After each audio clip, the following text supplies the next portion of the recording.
Former Merrill Lynch broker Kurt Stein vividly remembers the day in the spring of 2011 when the doors to the exclusive world of private equity seemed to swing wide open. Inside an ornate ballroom at Manhattan's Waldorf Astoria hotel, Stein and hundreds of his Merrill colleagues were wined and dined by Blackstone, the world's preeminent buyout firm. The pitch: Blackstone's vaunted deal machine was invincible, producing net returns north of 15% per year with an uncanny ability to avoid losses. Here's how Blackstone's billionaire co-founder and CEO, Schwarzman, explained his proposition to brokers in 2013: "We are a pair of safe hands. Why would you invest in the products you normally do if you can make 2 to 3 times your money and have happier customers if you put them into our products?"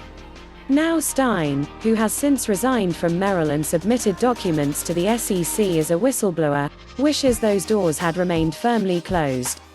Fast forward 10 years, and most of the clients Stein placed into private equity funds are sitting with annual returns after all fees of 10% or less, well below the 15% annually the S&P 500 has returned. Stein now believes these funds were misrepresented by wealth management firms and their private equity partners.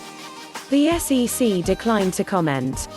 In retrospect, it seems Schwarzman was only breaking bread with brokers because these salespeople represented the next big money pot. Private equity had already tapped the bigger money pools, pensions, endowments and sovereign wealth funds. These institutions have more than 20% of their assets in alternatives, compared to less than 5% for individual investors. With affluent households growing rapidly, financial advisors now control $8 trillion.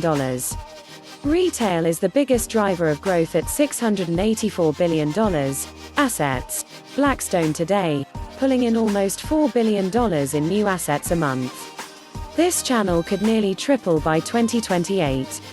"You felt you were talking to the guys making the big money," recalls Stein, 54, an advisor, then based in New Jersey, whose typical client account was over $3 million. "I remember thinking, this will be a home run." As soon as he was back in Jersey, Stein hit the phones. At first, he mostly put clients in a flagship real estate fund, Blackstone Real Estate Partners, and a mezzanine credit fund. Early returns were impressive, and Stein was ecstatic. Within 3 years, both funds showed internal rates of return of roughly 20%.